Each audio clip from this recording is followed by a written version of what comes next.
Hi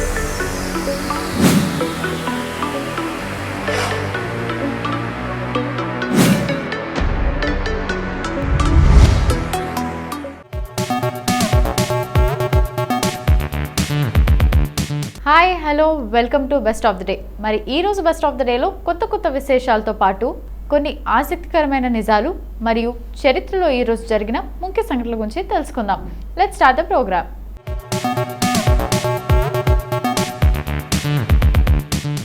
ముందుగా తెలుగు మాధ్యమాల దినోత్సవం గురించి చెప్పుకుందాం.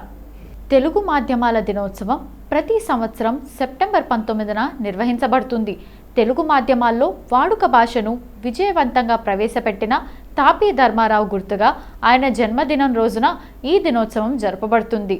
Print media, electronic media, new media, పత్రికలు, రేడియో, టెలివిజన్, ఫేస్బుక్ మొదలైనవి మాధ్యమాలుగా ఉన్నాయి. దేశంలో మరే భాషలో లేనన్ని వార్తా ఛానళ్లు, పత్రికలు తెలుగులో ఉన్నాయి.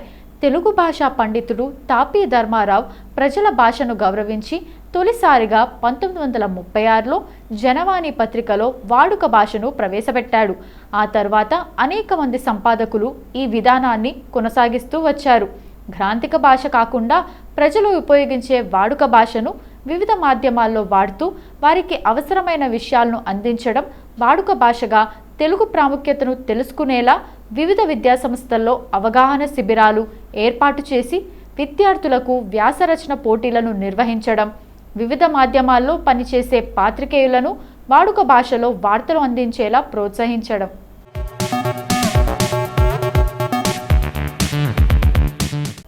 ఇప్పటిదాకా తెలుగు మాధ్యమాల దినోత్సవం గురించి తెలుసుకున్నాం కదా. ఇక ఇదే రోజు international Talk Like a Pirate day కూడా. మరి దీని గురించి కూడా తెలుసుకుందాం.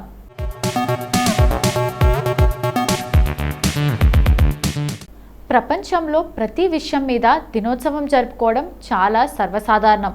ఉమెన్స్ డే నుంచి మొదలుకొని మెన్స్ డే, మదర్స్ డే ఇలా రకరకాల దినోత్సవాలు జరుపుకుంటారు. అయితే మీకు తెలుసా, international Talk Like a pirate డేని కూడా జరుపుకుంటారు. ఈ రోజున విచిత్రమైన విధంగా మాట్లాడటం, నవ్వు తెప్పించే విధంగా పనులు చేయటం వంటివి చేస్తుంటారు. మీలోని చిన్న పిల్లాన్ని బయటికి తీసి హ్యాపీగా ఉంచటమే దీని ముఖ్య ఉద్దేశం. ఈ రోజున అవతల వాళ్ళని ప్రాంక్ చేయడం, వాళ్ళ జోకులకు కౌంటర్స్ వేయడం, విచిత్రమైన గెటప్పుల్లో కనిపించడం వంటివి చేస్తుంటారు. ప్రతి ఏడాది సెప్టెంబర్ 19వ తేదీన ఈ రోజును జరుపుకుంటారు.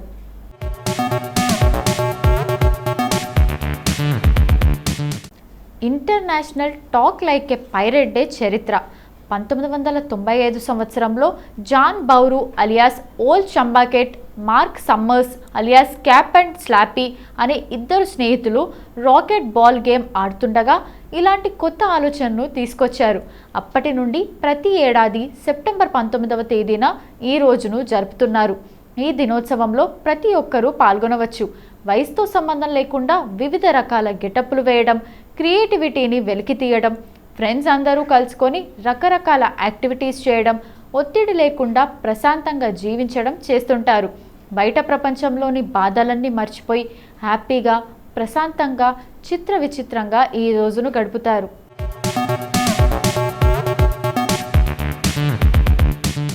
ఇప్పటి వరకు international Talk Like a Pirate day గురించి మనకు తెలియని కొన్ని ఆసక్తికరమైన నిజాలు తెలుసుకున్నాం కదా.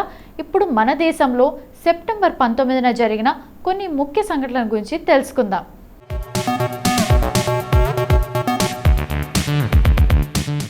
రెండు 2008లో బాట్లా హౌస్ ఎన్కౌంటర్. సెప్టెంబర్ 13, 2008న కన్నాట్ ప్లేస్, గ్రేటర్ కైలాష్, కరోల్ బాగ్, ఇండియా గేట్ వద్ద 5 బాంబులు పేలడంతో 5 కేసులు నమోదయ్యాయి. ఆ తర్వాత ఇండియన్ ముజాహిద్దీన్ పేలుళ్లకు బాధ్యత వహించింది. సెప్టెంబర్ 19, 2008న బాట్లా హౌస్లోని ఒక ఫ్లాట్లో అనుమానితుల ఉనికి గురించి ఇన్స్పెక్టర్ శర్మ ఆధ్వర్యంలో పోలీసులకు సమాచారం అందడంతో ఎన్కౌంటర్ జరిగింది. ఒక మొబైల్ నెంబర్ను ఉపయోగించే వినియోగదారిని గుర్తించడానికి వెతకడానికి పోలీసులు ఫ్లాట్లో దాడి చేశారు. 2019 భారత ప్రభుత్వం ఈ సిగరెట్లపై నిషేధాన్ని ప్రతిపాదించింది. భారతదేశంలో ఎలక్ట్రానిక్ సిగరెట్లు లేదా ఈ సిగరెట్లుగా ప్రసిద్ధి చెందిన ఎలక్ట్రానిక్ నికోటిన్ డెలివరీ సిస్టమ్స్ని నిషేధించాలని కేంద్ర మంత్రివర్గం నిర్ణయించుకుంది.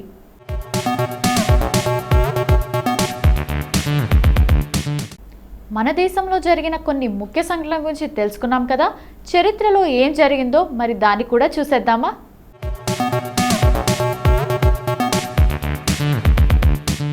1893 మహిళల ఓటులో న్యూజిలాండ్ మొదటి స్థానంలో నిలిచింది. సెప్టెంబర్ 19, 1893న న్యూజిలాండ్ మహిళలు ఎన్నికల్లో ఓటు హక్కును గెలుచుకున్నారు. ఫలితంగా న్యూజిలాండ్ ఈ హక్కును మహిళలందరికీ విస్తరించిన ప్రపంచంలోనే మొట్టమొదటి స్వయం ప్రతిపత్తి కలిగిన దేశంగా అవతరించింది. ఓటు హక్కు దినోత్సవం లింగ సమానత్వం కోసం ఉద్యమం యొక్క లక్ష్యాలను జరుపుకుంటుంది. మహిళలకు సమానత్వం యొక్క కొనసాగుతున్న సమస్యను గుర్తు చేస్తుంది. 1957 మొదటి భూగర్భ అణుపరీక్ష. సెప్టెంబర్ 19, 1957న ప్రయోగశాల మొదటి భూగర్భ అణు విస్ఫోటనాన్ని పేల్చింది.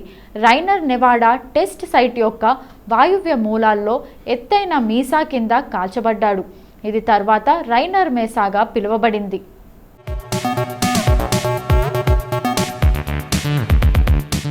ఇక అటువంటి పేలుడును 1956 ప్రారంభంలో ఎడ్వర్డ్ టెల్లర్, డేవ్ గ్రిగ్స్ ప్రతిపాదించారు. అతను 1950ల ప్రారంభంలో యుఎస్ వైమానిక దళానికి ప్రధాన శాస్త్రవేత్తగా పనిచేస్తున్నప్పుడు టెల్లర్ రెండవ అణుప్రయోగశాలను స్థాపించడానికి చేసిన ప్రయత్నానికి గొప్పగా సహకరించాడు. చుట్టుపక్కల భూగర్భ శాస్త్రానికి పేలుడు శక్తిని కల్పించడం, ఫలితంగా వచ్చే భూకంప ప్రభావాలపై వారి ఆసక్తి ఉంది. 1983 Saint Kitts Nevis British crown నుండి స్వాతంత్రం పొందారు. సెయింట్ కిట్స్ నెవిస్ సెప్టెంబర్ 19, 1983న పూర్తి స్వాతంత్రం పొందారు. పిఏఎం యొక్క కెనడీ సిమన్స్ 1880 నుండి ప్రీమియర్, దేశం యొక్క మొదటి ప్రధానమంత్రి అయ్యాడు.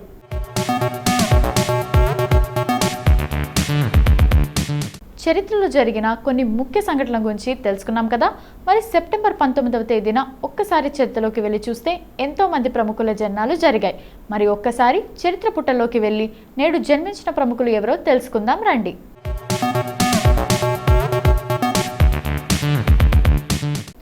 కావ్య మాధవన్ భారతదేశానికి చెందిన సినిమా నటి. ఆమె 1991లో పూకలం పరవాయు సినిమాలో బాలనటిగా సినీ రంగంలోకి అడుగుపెట్టి 1999లో చంద్రనుడికున్న దికిల్ సినిమాలో తొలిసారి హీరోయిన్గా నటించింది. కావ్య మాధవన్ పెరుమయ జక్కలం, గడ్డమా చిత్రాల్లో నటనకు గాను 2 సార్లు ఉత్తమ నటిగా కేరళ రాష్ట్ర చలనచిత్ర అవార్డును అందుకుంది. కావ్య మాధవన్ 1984 సెప్టెంబర్ 19న జన్మించారు. కావ్య ఫిబ్రవరి 9, 2009న నిసాల్ చంద్రను పెళ్లి చేసుకుంది.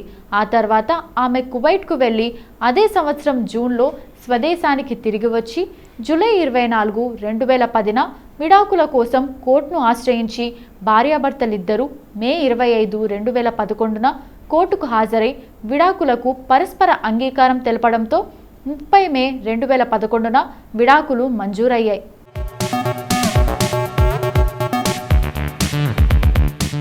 ఇషా కొప్పికర్ భారతదేశానికి చెందిన మోడల్, సినిమా నటి, రాజకీయ నాయకురాలు. ఆమె హిందీతో పాటు తమిళ, తెలుగు, కన్నడ, మరాఠీ భాషా సినిమాల్లో నటించింది. ఆమె 2019 జనవరి 28న భారతీయ జనతా పార్టీలో చేరింది. ఇషా కొప్పికర్ 1976 సెప్టెంబర్ 19న ముంబై, మహారాష్ట్రలో జన్మించారు. షారుఖ్ సుల్తాన్ దర్శకత్వం వహించిన హిందీ చిత్రం ఏక్తా దిల్ ఏక్తీ ధడ్కన్ మూవీ ఇషా కొప్పికర్ మొదటి చిత్రం. కానీ ఈ చిత్రం విడుదల కాలేదు. దీని తర్వాత నటించిన తెలుగు చిత్రం వైఫ్ ఆఫ్ వి వర్మ ప్రసాద్తో తన కెరీర్ ప్రారంభమైంది. తమిళంలో ఆమె మొదటి చిత్రం కాదల్ కవిదై ప్రశాంత్తో కలిసి నటించింది. దీనికి ఆమె ఫిల్మ్ఫేర్ బెస్ట్ ఫీమేల్ డెబ్యూ అవార్డును గెలుచుకుంది.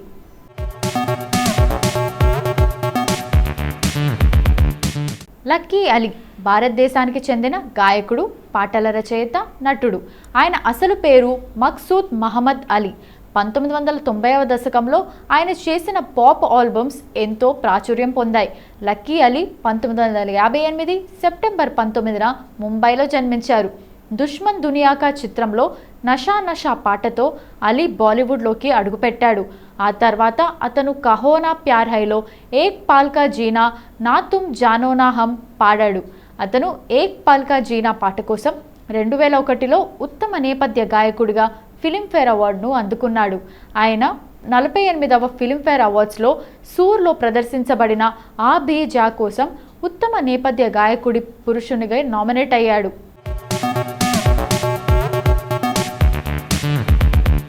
వచ్చి రాగానే ఆకట్టుకున్నవారు తమ తొలి చిత్రాన్ని ఇంటి పేరుగా మార్చేసుకుంటూ ఉంటారు. అలా చిత్రసీమలో ఎందరో నటీనటులు అప్పట్లో వెలుగులు విరజిమ్మారు. ప్రస్తుతం అలా సాగుతున్న వారిలో ప్రముఖ హాస్య నటుడు వెన్నెల కిషోర్ కూడా ఉన్నారు. తొలి చిత్రం వెన్నెలలోనే నటునిగా మంచి మార్కులు కొట్టేసిన కిషోర్ ఆపై వెన్నెల కిషోర్గా జనం మధ్యలో నిలిచారు. అప్పటి నుంచి ఇప్పటిదాకా తన హాస్యంతో నవ్వుల వెన్నెల కురిపిస్తూ సాగుతున్నారు కిషోర్. ప్రస్తుతం తెలుగు చిత్రసీమలో బిజీయెస్ట్ కమెడియన్గా కిషోర్ తనదైన బాణి పలికిస్తున్నారు.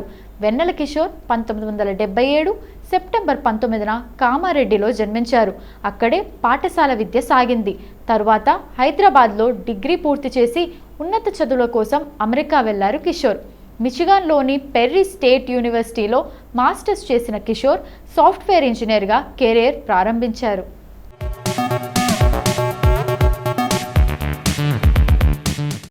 కల్పన కార్తిక్ రిటైర్డ్ హిందీ సినిమా నటి.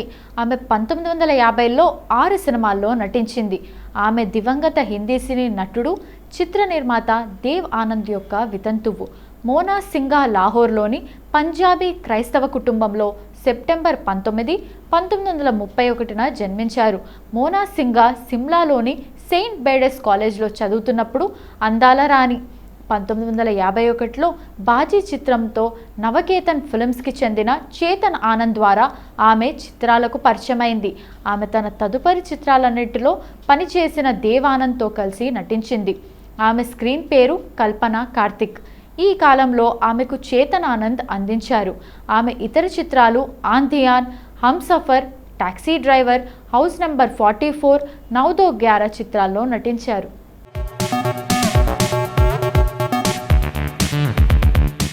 సో ఇదండి ఇవాల్టి best of the day episode. ఈ ఎపిసోడ్ అనేది ఈ రోజుకి సంబంధించిన కొన్ని ఆసక్తికరమైన విశేషాలు తెలుసుకోవడానికి ఉపయోగపడిందని అనుకుంటూ మళ్ళీ రేపటి ఎపిసోడ్లో కలుద్దాం. Bye bye.